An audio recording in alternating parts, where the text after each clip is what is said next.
Thanks for joining us on the NRT Now podcast, part of the largest Christian music site online, newreleasetoday.com. Sit back and relax as we chat with your favorite artists, introduce you to new artists, and more. Now here's your host, Jake.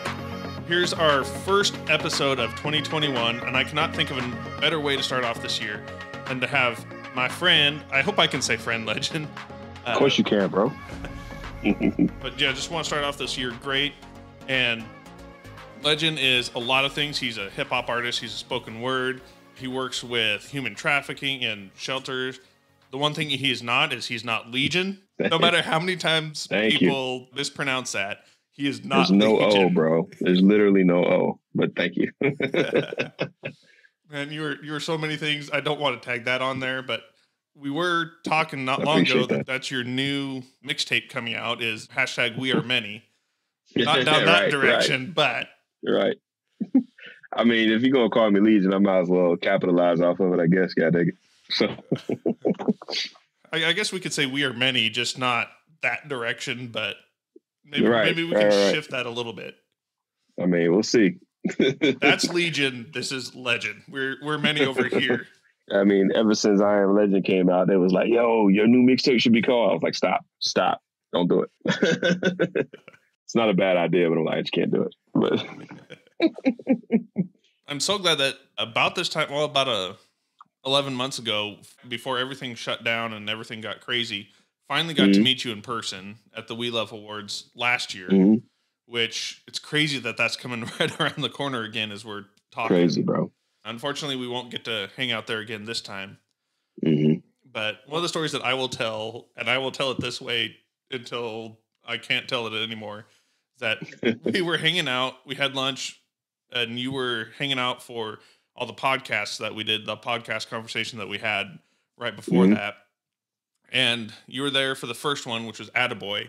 And then you're like, yep, nope, I'm done. I've heard enough. I'm out. See you later. I've had enough of this. I had a good time, though. We're still in touch today. I talk with them on the regular. They're really cool folks. They're really cool. So every once in a while, not on the regular, but those I just really enjoyed meeting them. So thank you for that. You hooked that up. Apparently, you didn't like anybody else that was there. I mean, we had Seventh Time Down. We had the Cashmans. No other artists. I didn't like anybody. Nope. Just Attaboy. So the way you tell it is that you heard the word that you needed for the day, and you must have left to ponder or something. I'm not sure what happened after that, but I went to the top of the building to meditate in silence, and I had to leave. That's what happened. I'm still telling my side of the story that you just had enough and you're done with us, but whatever works. I thought I had a wingman for the afternoon, but no. You did not. That was the plan. I was like, all right, I'm out. What the heck is up with this? Let's go. I finished my Chick-fil-A and I took off, but whatever we ate. I don't even remember now. I'm drinking from a Chick-fil-A cup, something about it. So I'm really happy to have you back. You are our second, you are a guest host the first time. So you're the first guest host that's turned into a guest on the podcast. So I think we can bestow that honor upon you. It doesn't come with a trophy. It doesn't come with anything other than that little introduction right there. But there we have it. There we have it. Refresh us a little bit. We talked when you were the guest host about some of the human trafficking and some of the sheltering things that you do aside from the artistry and all that. Talk a little bit about that and what that's looked like the last 9-10 months as everything else has gone crazy. Sure. So I'm the founder of Safe House Project, and I'm on the board. One of the founders of Safe House Project. We're focusing on sustaining safe houses and bringing more beds to the national landscape and bringing awareness and education to what's going on with trafficking in America. It started on a mission trip in South Africa and endeavoring to build a home with an orphanage, orphan care center we partner with over there. And during the stages of doing that, the question became, how can we replicate that in the States with some 300,000 kids a year here? So we've been able to do a lot of great work, make a lot of great partnerships. We're educating the various industries, from the military to corporations, about what trafficking actually is in an attempt to shut it down in America by 2030. And one of the reasons we're focused on safe houses is because when victims of trafficking kids escape, they don't have anywhere to go.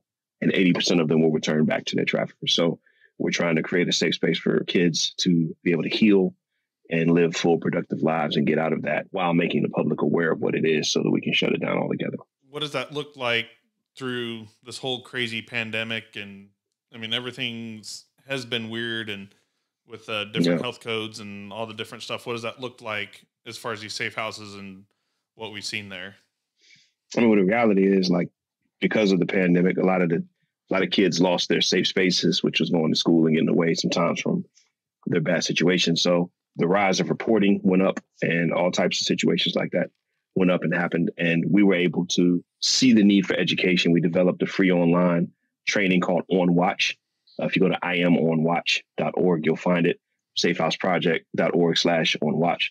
You'll find it. And it's a free training to educate people on what's actually going on in the homes. I mean, everybody's taking the same precautions that they have to take everywhere else to make sure everybody stays safe. So it's consistent across the board of, keeping yourself safe. But, for somebody that's actually in a home, they've found a safe place. They have somewhere to go. And we're really grateful for that.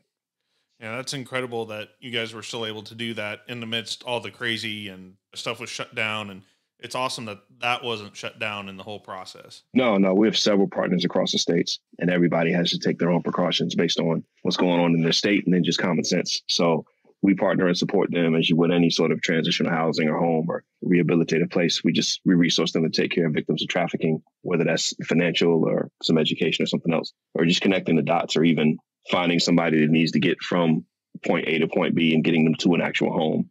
Sometimes we're putting the word out, like, we've got a mom and a kid, we got to get somewhere, and people donate and we get them on the flight and get them moved. So we do whatever we can do to make sure people get where they need to be safe.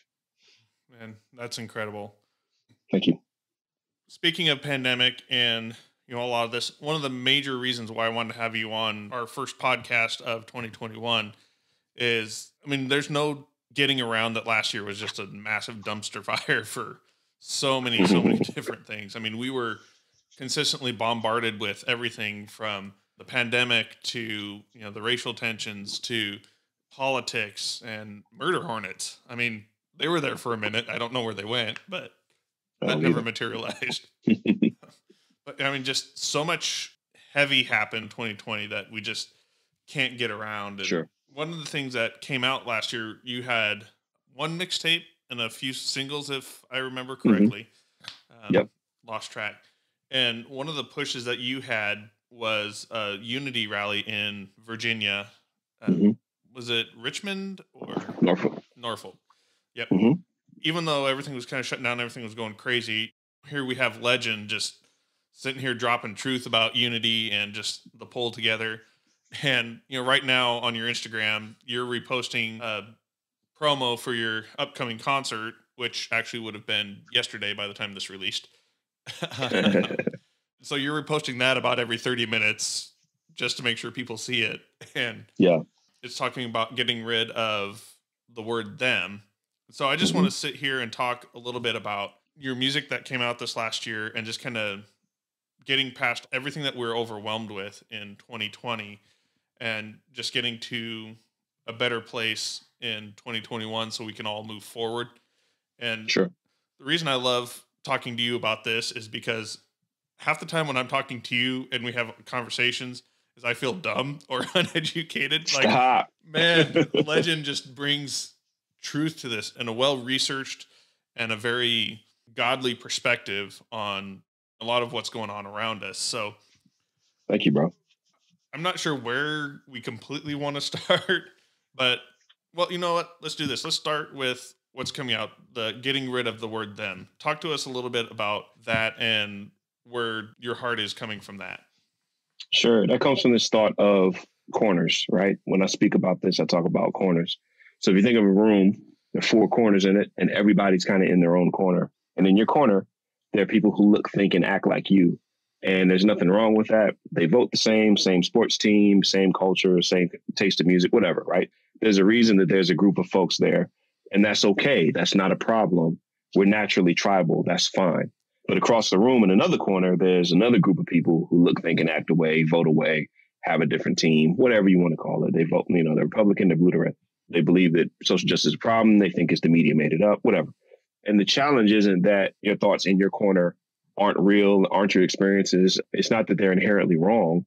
It's that they're inherently incomplete without the other corner. The problem is we stand across the room and we point at them over there and we criticize them from across the room, when in reality, they have a piece of the puzzle that we actually need. We just have completely different worldviews and we filter everything differently. So one word on one side is understood to mean a certain thing, and on the other side, it's a trigger word. Social justice means, equality for all. Over here, it means liberal anarchy and socialism and all that. Over here, the Confederate flag means heritage. Over here, it means hate. All of that type of stuff. Feel how you want to feel about it. We point to them over there and we say those people are this. And I think that's wrong. I think you have to come to the middle of the room, exchange lenses, see how somebody else sees the world. You don't have to agree. You don't even have to understand. But if you don't have a relationship, then you just keep pointing to them over there and we don't get anywhere. We never build the house. We just stay in the corner. And that's kind of where that comes from. We got to eliminate them from our vocabulary and stop shouting at people from across the room. We really just got to go over there and get to know them. That's my heart behind that. I think you touched a lot on it. Something that's been on my heart is I've been calling it a detox. I've been coming away from media and watching everything scroll by. I mean, we've been so overloaded with everything this year, and that's put us into our corners. I'll use your term there.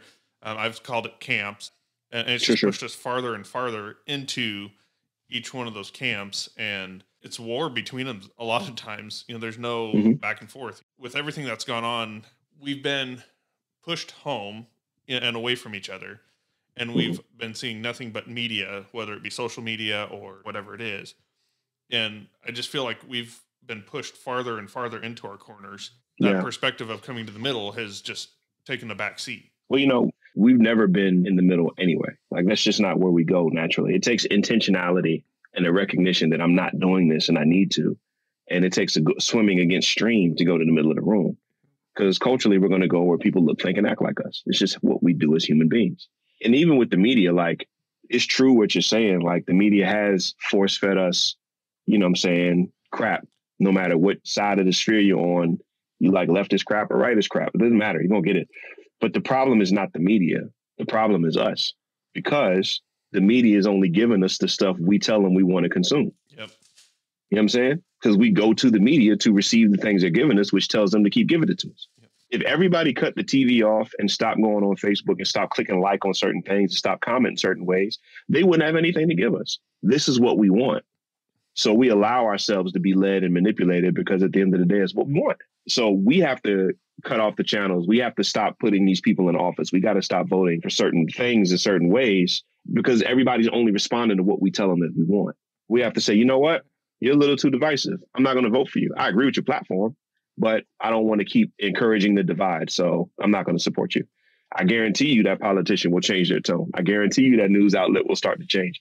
But we keep telling them it's okay, so they keep doing it. And that's that, because it's what we want. See, this is why I love talking to you. You take what I'm thinking in my head and say it so much better than I do. And this is where I feel like so ineloquent. Because, it is like when I talk about my detox to whoever will listen to me, which isn't even my wife anymore, I don't think. After quarantine will do that. Or overdoing it. But that's, So as I talk about this detox, it's more about what I put into it.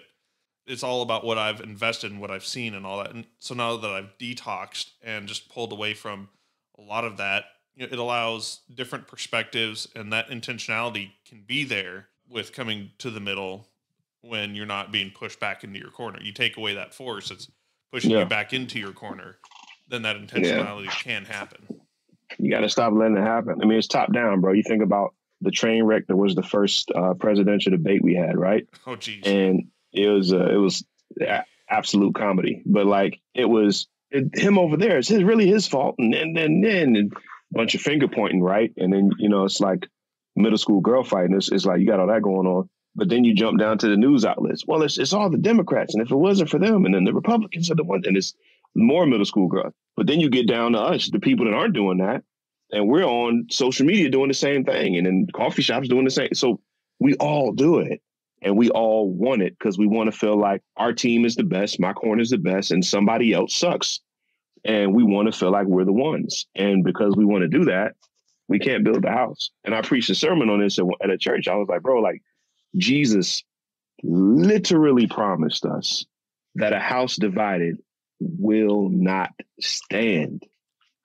And despite that promise, we're very proud to only fit in half of the house. I'm left, I'm right. And Jesus literally promised collapse if that's what we do. And that's how we identify ourselves as left and right. How much did we really miss the gospel? That's funny to me. So those of you who are listening here can't see this, but Legend used his Chick-fil-A cup just for emphasis. I'm not sure what the symbology behind that is. I just picked it up because it was in front of me. I was about to take a sip. And then it just there was no, I mean, hey, if somebody wants to give me a sponsorship, Chick-fil-A, I'm hollering. But I thought it was going to go like to the Popeye chicken sandwich versus the Chick-fil-A chicken sandwich. I mean, we could. That was literally a fight that happened. Was that 2020? Who knows? So many things went nuts. I still haven't had the Popeye chicken sandwich, if I'm dead honest with you. I need to have it, but I haven't tried it. I don't think I've had either, so I'm completely neutral in this debate here. You haven't had either? How? I have no idea. I live under a rock, apparently. You have to, bro. Like, there's no way you haven't had a Chick-fil-A chicken sandwich at least. But I need to go to Popeyes now. I'm glad you said that. I'm going to do that. Well, I'm also here in Texas, too, so there's now the In-N-Out and the Whataburger political divide here as well. So True that. I can't remember which one I like better between those two. Oh, it's an In-N-Out all day, every day.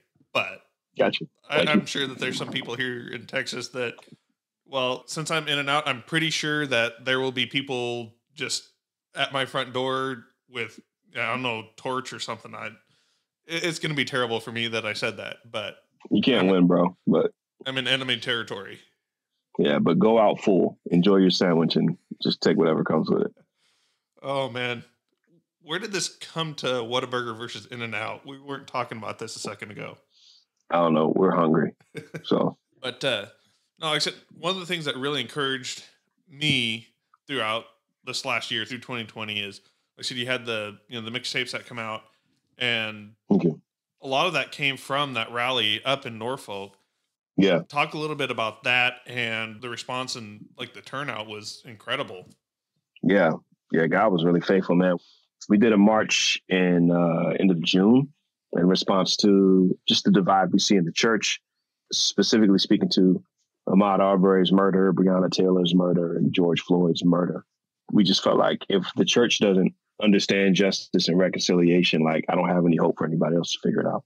And as we know, the church is very split and divided on some of it. So my pastor and I have been having conversations in our community for about 4 years, ever since out in Sterling, Philando Castile, and those 9 Dallas officers were all murdered in the summer. We've been talking about it ever since, about the need for gospel-centered justice and reconciliation.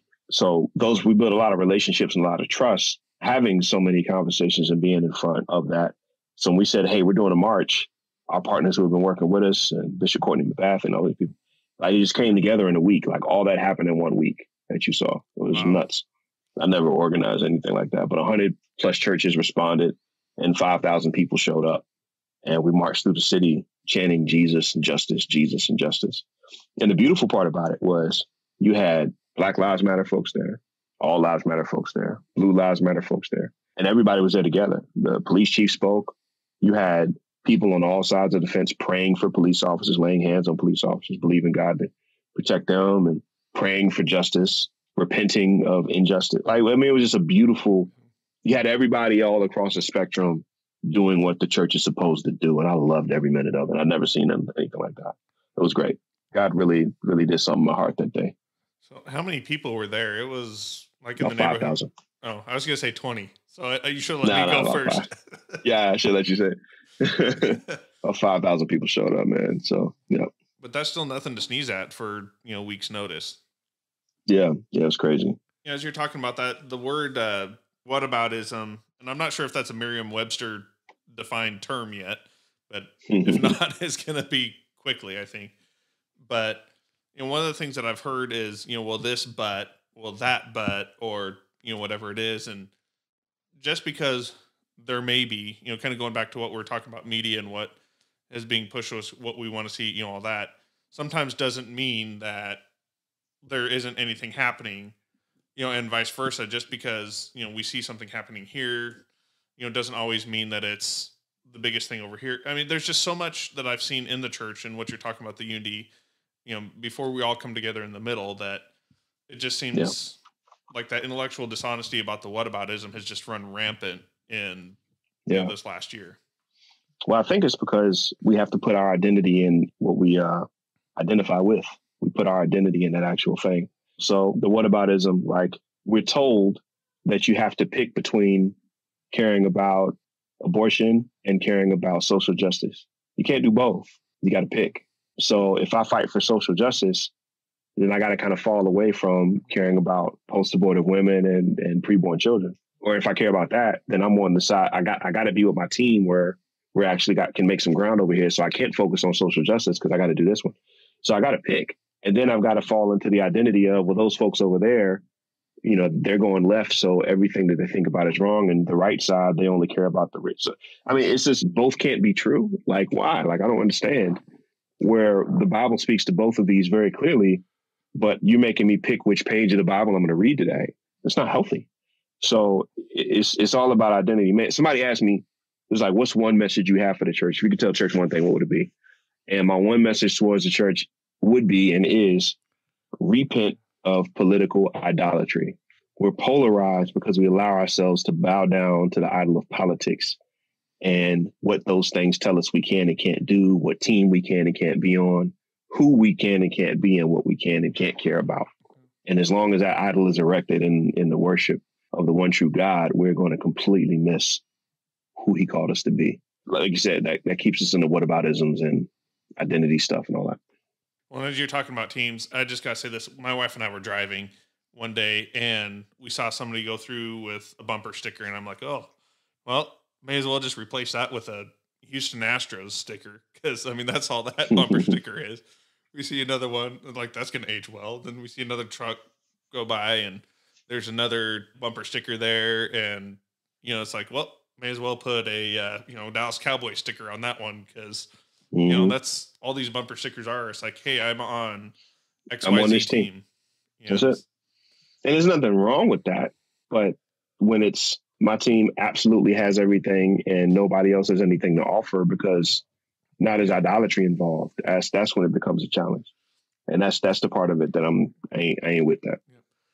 Yeah. And just, as examples, because, I really don't want to dig into a lot of details in that because that's not where we're at with the podcast. But this is a little bit heavier of an episode than we normally do because, okay. I mean, this is just Legin and where your heart is and stuff. And I mean, it's just something that I've just really seen is that, like what you're talking about, it's like we can't say, for example, that social justice, we have some things that we need to look at, but that doesn't mean that we can't support cops and the job that they have to do as well. Right. We can have two different things true at the very same time. That's just the one example, talking about the rally that you had in Norfolk and stuff. But I mean, there's been such a myriad of issues that have happened in 2020 that has been something that's been glaring, I think, between a lot of Christians this past year. We have a really unique spot right now where we can stand united, have a good message of hope, have a good message of understanding and all that.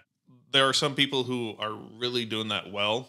For the church as a whole, I mean, we have a really great moment to stand up and go forward with this at the moment. If we take it, that's the big thing. Yeah, anything revolving around reconciliation should be somewhere the church shines. I mean, literally reconciliation with God and man. Jesus said this is the whole point of all of this. And we don't get reconciliation man to man unless we get reconciliation God to man. If we genuinely believe the gospel about the God to man reconciliation, it should naturally flow to our man to man reconciliation. But something's broken in the man to man reconciliation piece, which causes me to question how much do we really understand the God to man reconciliation piece?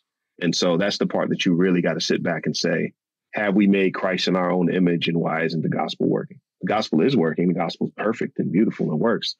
But if we're not getting the second half of the greatest commandment right, then something is broken with our understanding of the first part of that. Because it literally spills over into 2 Corinthians that now that this has happened, he's given you the ministry of reconciliation, right? Preaching the gospel, preaching Christ, reconciling God to man as if we were Christ's ambassadors, right? All of that stuff is there. Because if you reconcile God to man, then the natural outflow is fellow man made in his image, I now reconcile with. Not I point the finger at them across the room and say they're the reason everything's bad. That's wrong. And the church shouldn't be doing that. 100%. So let's talk about the music side of that. That's all come out. For a while there, we saw some of the Fear Not minutes that came through NRT here, which was awesome there as well. But thanks, bro. Working with Kevin on rebranding something with that, so we'll have some stuff soon. Yes. But yeah, talk about the music side of that and the artistry side of that happened throughout everything this past year. Once we did the march, man, I actually hit a little bit of a depression, even though it was successful. Just the weight of the conversation and just thinking through things personally and my own kids and all that. And I just went to the studio and just started creating. And that whole EP in this moment that we made about these topics, we made that in like, I don't know, 2 or 3 days. And it just was like, I just wanted to get it off my chest. So we did that, man. And we had a song called Faces, just about all these situations that are going. Don't turn away your faces from it. Don't find a way to duck, put your head in the sand. We had a song up there called Cry, which was like lamenting what all this has cost us, all the lives that have been lost needlessly on all sides of the debate, just, wasting time. Had a song called Feel, which is the realest song on it. It's just like, this is how I feel talking to my kids about this stuff. And then one called Refuse to Pick, where it's like, I'm not Republican, I'm not Democrat, I refuse to pick. Nothing inherently wrong with that, but just where we are, we've made that its own. We want to identify with that one. We want to identify with Christ. And I think that's inaccurate. What lines up with the gospel, I support. What doesn't, I won't. Doesn't matter if it's red or blue, just period. So that's where the music came from. And then the other singles I dropped, I'm the Man, All the Way, and Iconic are really focusing on pushing us towards just believing God is enough. That's awesome. So as we're kind of winding down 2020, I was talking with my brother once, and it's like, I'm really saying right now we're like in a crossfade between songs, like in church or wherever the one song's starting down and you're kind of starting the other one. There's that kind of thing in the middle where it kind of mixes. But now as we're moving into 2021 and we've seen everything that we've seen in 2020, what do you hope for, wish for the next year? Man, I honestly hope the church figures out how to repent of political idolatry still. That's from a justice standpoint. That's my biggest hope, because a house divided can't stand. So we're not going to be effective at doing our job if we're divided. So I hope we figure that out, and I hope we repent of it, and I hope we make it right. And I'll keep talking about it. Musically, I'm dropping a single on the 22nd called Sometimes. I should be dropping something else in February. And I'm about to do an EP called Good Enough. And the idea is, I know what it's like for whatever reason to not feel good enough. My father's absent due to drugs and, even these social issues we're talking about, like, do I matter as much as da-da-da-da? And I know what it's like to not feel like a good enough man, husband, artist, father, speaker. And so when 2020 happened, I actually started going through counseling to deal with the root of a lot of these issues and understanding that God himself thought I was worth it and good enough to leave heaven to come to get me. That while I was even yet a sinner and running in the other direction, blaspheming him, he would still hit the cross on my behalf. So like, God thinks I'm good enough. He thinks I'm worth it. He thinks I'm worthy. Why would I argue with him if that's what he thinks? And where my goodness does fail, God's goodness is good enough for me. So I'm making an EP based around that. And I got a virtual concert series coming out about that, where we're going to also try to help people see the gospel as hope for even a lot of mental health challenges people are dealing with through COVID in 2020 and then not feeling good enough and all the stuff that's been going on. So my emphasis this year, man, is really just helping people see the gospel as hope practically through mental health and counseling stuff, and more deeper and foundationally that Christ says you're good enough for him. So believe him and trust him and turn to him. So good. Thanks, bro. Mine for this next year is just perspective. I talk about this detox that I started not long ago, way too late in the game, but just the perspective is really where I'm pushing for this next year. Just, I'm really starting to see that a lot of the fruits of the Spirit are tied to our perspectives. Like peace, where are we focusing? What's our perspective? Is our perspective on my team lost or won or whatever? We're not going to have peace if that's our perspective. We're not going to love people if our perspective is they're in the other corner. If we have a perspective that they're a child of God, that they are created by him and loved by him just the same as I am, that love comes right behind that. Kindness and gentleness come behind the perspective of you and I have obviously lived very different lives. There's some things in common, but your opinions, what you see of the world is shaped by how you've grown up, how you've been raised, the life that you've lived. And I may disagree with you, but I have that perspective that you're different. You've grown up differently. It's easier to be kind and gentle and all stuff. So some of these Yeah, fruits of the I spirit love it. follow behind, perspectives and stuff. And that's my big thing for I this agree with next year is to just make sure that my perspectives align in a godly manner. It's big, bro. I like that. That's dope. I really have a good hope for this next year. It's good, bro. Same here, man. Same here. Well, man, this has been a little bit heavier of an episode than we normally run but bro, it's so good. I mean, like I said, this is who Legin is, and this is your heart. And if you've stuck around this long, I really hope that you hear just the heart. Thank you for hanging out with us for a while, and looking forward to the virtual concerts and the mixtapes coming out. Are they mixtapes or are they EPs? I've seen you say it both ways. EPs. Okay. Yeah, they're EPs. But the EP is coming out, man. I don't know if I'm going to drop it in March or maybe in May, but it's coming soon. Like I said, we just appreciate you hanging out with us for a while, man. Same, bro. Thanks for having me, man.